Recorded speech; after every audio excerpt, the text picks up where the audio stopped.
Hello，大家好，歡迎嚟到今日嘅試堂短片，我係 Miss Doris。我哋將會快速咁樣咧，係教大家卷一白話文閱讀理解裏邊嘅分段呢一個題型，究竟要點做做呢？分段呢，我哋都係最後一題先做嘅。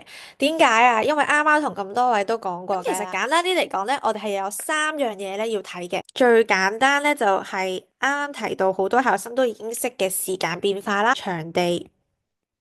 而最重要第三樣嘢呢，就係通過描寫一啲嘅事件，然後就會抒發啊、表達啊、帶出一啲情感或者道理。